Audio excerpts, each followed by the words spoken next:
The strongest force isn't the one that shouts the loudest. It's the one that doesn't need to. In a world obsessed with retaliation, clapbacks, and proving your worth at every turn, silence can feel like surrender. We're taught to fight back when disrespected, to raise our voices when overlooked, and to retaliate when attacked.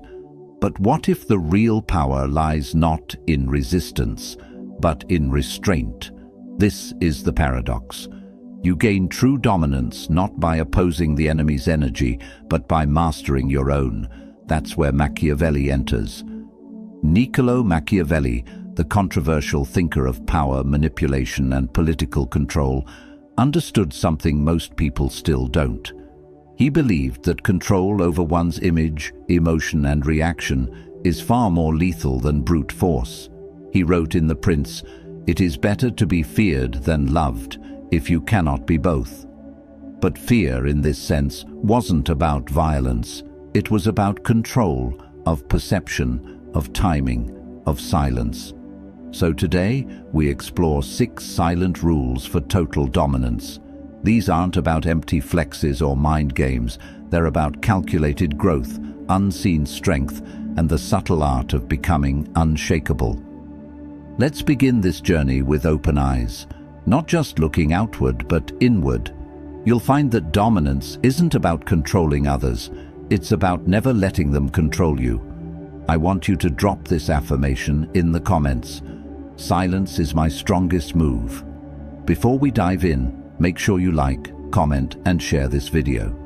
Subscribe to the channel, and don't skip any part of this video. Every section builds the foundation for something powerful. Number 1. Stop explaining yourself. Benjamin Disraeli said, "Never complain, never explain." One of the most potent forms of power is the ability to walk away from the need to be understood. Most people are addicted to justification. They constantly explain their decisions, defend their actions, and seek validation. But every time you over-explain, you give others a piece of your power. You tell them, "You matter more than my peace." Dominance begins the moment you stop handing over that power. Think about this. Have you ever watched someone say no without a reason, or make a move that defied expectations, yet refused to explain it? There's something magnetic about that. Mysterious, even a little intimidating. That's because power resides in minimalism, in simplicity, in clarity that doesn't beg to be understood. Machiavelli understood this perfectly. He advised rulers to act decisively but obscure their true intentions. If people don't know why you do what you do, they can't predict you, control you, or manipulate you. That unpredictability, that's dominance. Now let's talk real life. Maybe you're growing in silence, changing your habits, walking away from toxic people. Maybe your success hasn't bloomed yet and people are questioning you. Don't answer them. Let time answer them. Every explanation you give is a leak in the dam you're building. And trust me, the dam is holding something massive. People fear what they can't read. They can dismiss what they understand. But if you're a quiet storm, moving with intention without justification, you become untouchable. Here's the truth no one tells you. The strongest people walk away from arguments they could win just to protect their peace. They know a reaction is a distraction. If someone needs to know why you moved, they probably weren't moving with you anyway. This silence, it's not weakness. It's a weapon. You don't owe them an explanation. You owe yourself results. Number 2, let their ego bury them. Napoleon Bonaparte said, "When the enemy is making a false move, don't interrupt him." Dominance isn't always about pushing forward. Sometimes it's about strategic stillness, watching others overplay their hand while you remain unmoved. Ego is a blindfold, and the most dangerous people in any room are the ones who believe they're untouchable. Here's the rule. When someone disrespects you, underestimates you, or tries to provoke you, don't correct them. Let them believe you're nothing. Let them relax. Let their guard drop. Then rise. Machiavelli believed in appearances, not because they were fake, but because they were strategic. To appear weaker than you are, to act less aware than you truly are. This gives you access, it gives you insight, and more importantly, it gives your opponent room to expose themselves. Real dominance is this: resisting the urge to prove. Because the moment you try to prove something, you're already playing on their level. And if their level is ego, guess what? They're already more practiced at playing that game. Let them talk. Let them underestimate you. Let them mistake your silence for ignorance. While they're busy performing, you're building. This happens in every aspect of life: careers, relationships, social status. Someone thinks they've outplayed you. They flaunt their position. They mock your silence. But if you stay patient, grounded, and strategic, they begin to self-destruct. The louder they get, the more exposed they become. And when their ego spirals out of control, they dig their own grave. Have you ever seen someone get too comfortable, start acting reckless because they thought you weren't a threat? It happens all the time. In those moments you have a choice: match their energy or master yours. Choose mastery. You don't dominate the chessboard by moving every piece at once. You win by letting your opponent believe you're losing right before you strike with clarity. Let their ego build the stage. You just wait for the curtain to fall. Number 3. Success is the only response. The Joker in The Dark Knight said, "If you're good at something, never do it for free." Now let's talk about the ultimate silent power move, leveling up so loud you never need to say a word. There's something poetic about becoming too focused on your growth to even acknowledge the noise around you. People throw shade, you build. People question your value, you build. People try to stir drama, you build. That's the formula. Machiavelli knew that public perception was everything. He warned leaders not to waste time defending their character, but to instead focus on achievements that silenced critics on their own. In other words, don't talk about power, build it. The most misunderstood people in the world are the ones mid-transformation. You're not where you used to be, but you're not quite there yet. So what happens? People judge, they doubt, they belittle. And in that fragile in-between space, most people break. But not you. Your job is to build in the dark. Don't announce every step. Don't post every plan. Don't clap back. Let your growth embarrass them. Let your evolution humiliate their assumptions. You'll notice something when you truly start leveling up. You get quieter. It's not fear, it's focus. You begin to realize that silence is not emptiness, it's full of motion. Real change makes less noise than fake confidence. You may feel invisible right now. That's okay. It's part of the design. Caterpillars don't scream before they become butterflies. They isolate, they transform, and when they emerge, they don't have to explain anything. Their wings do the talking. Be that. Let people wonder what you're building. Let them speculate. Let them fall silent when you walk in the room a few months from now, not because you talked, but because you became. This is how the powerful win.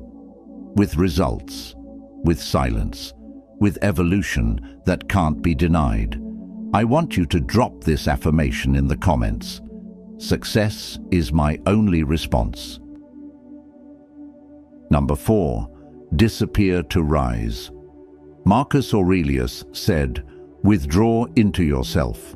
It is in the silence that you will find strength." Sometimes the most dominant move is to walk away, not in anger, not in weakness, but in strategy. There comes a moment when your growth no longer fits the space you're in. The conversations feel shallow, the energy feels heavy, the expectations are too low. That's when it's time to disappear. This isn't isolation, it's incubation. Machiavelli wasn't a fan of the crowd. He warned rulers that the masses are fickle. They praise you one day and curse you the next. That's why true rulers learn to govern from a distance, not out of arrogance, but preservation. Distance gives you perspective, and perspective gives you power. There's something sacred about stepping back. You stop performing, you stop reacting, you stop feeding the noise. And in that silence, you get reacquainted with your mission. You recalibrate, you rebuild. But society hates when you disappear. Why? Because when you're not constantly available, you're unpredictable. And unpredictable people are dangerous because they can't be controlled. So people will guilt you. They'll say you've changed, that you're acting different. Good, that's the point. You're not supposed to stay in the same cycles forever. You're not supposed to remain accessible to the same drama, the same gossip, the same comfort zone. Your withdrawal is your weapon. Use it. When you're off the radar, you stop being influenced by comparison. You start tuning into your own voice. And when you return, if you choose to, you come back sharper, calmer, more focused than ever. People don't recognize you anymore, and they shouldn't. Let the old version of you rest in peace. You don't owe anyone access to your healing process. You don't have to announce your goals, just vanish, and then rise, like the moon disappearing behind clouds, only to reappear, brighter, fuller, undeniable. I want you to drop this affirmation in the comments. I disappear to rise higher. Number 5. Don't react, record. Lao Tzu said, "He who controls others may be powerful, but he who has mastered himself is mightier still." There is a reflex most people can't control, the need to react. Someone insults you, you fire back. Someone doubts you, you try to prove them wrong. Someone disrespects you, you defend yourself. But here's the rule: every reaction is a transaction, and you pay with your power. Machiavelli understood that emotions cloud judgment. The prince who reacts impulsively is easily manipulated. But the prince who observes, who records, who stores information for the right moment is deadly. Think about the most dangerous players in any room. They're not the loudest, they're not the most aggressive, they're the most still. They're watching, taking notes, learning patterns, collecting data. And when the moment is right, they move with precision. That's what you do now. You don't argue with fools, you study them. You don't retaliate when attacked, you analyze. You don't respond to every jab, you record it for the day you need that leverage. You become strategic, not passive, intentional. This applies in every arena. In relationships, when someone tries to gaslight you, don't debate. Observe their behavior, record it in your mind, trust the pattern. In work, when someone undermines you, don't react emotionally. Log it. Understand their play. Use it to outmaneuver them when the opportunity arises. In public, when someone tries to humiliate you, stay composed. They're telling the world more about themselves than about you. Let their insecurity expose them. This isn't about being cold, it's about being clear. You're not a puppet, you're not on strings, and you don't dance when someone pulls. Your power lies in your ability to choose when, how, and if you respond. Because while they're reacting to everything, you're building something, a memory bank, a strategy, a legacy. And when the time comes, you'll move with so much accuracy that they'll think it was luck. But it wasn't. It was restraint. Number 6. Kill them with indifference. Anton Chekhov said, "To be insulted by a fool is a pleasure." There's a moment in your growth where you don't even feel the disrespect anymore. Not because people stopped trying, but because you stopped caring. That moment, that's real dominance. You've probably heard the phrase, "kill them with kindness." But kindness still requires energy. It still acknowledges them. What if you went further? What if you killed them with indifference? That's the final form of power. apathy to nonsense. Machiavelli believed that rulers must learn to be unaffected by the petty. He wrote that a wise leader must appear to be virtuous, but only act when it's in his interest. That means ignoring minor insults, irrelevant battles, and anything that doesn't serve your larger vision. Not because you're weak, but because you're focused. The truth is, not everything deserves your energy. Not every insult needs a comeback. Not every rumor deserves a defense. The most powerful people have learned this. Their value is not up for debate, and indifference is terrifying to the insecure. They want to see you flinch. They want to see you break character. When you don't, they unravel. Think about it.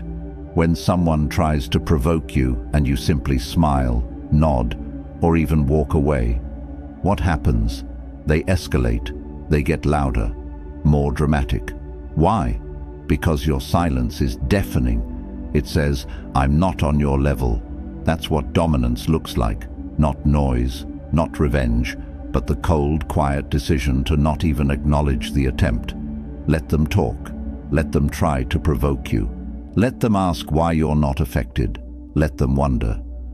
While they obsess over your silence, you're building something bigger. You've mastered your reactions, your presence, and your peace. And that kind of control, it cannot be challenged. It cannot be faked. It cannot be bought. It's earned through emotional discipline. So, from now on, the next time someone tries to pull you into a pointless conflict, don't respond. Don't defend. Don't explain. Just move forward like they never existed. That's how you dominate, by not even entering the arena. That's not weakness. That's emotional immortality.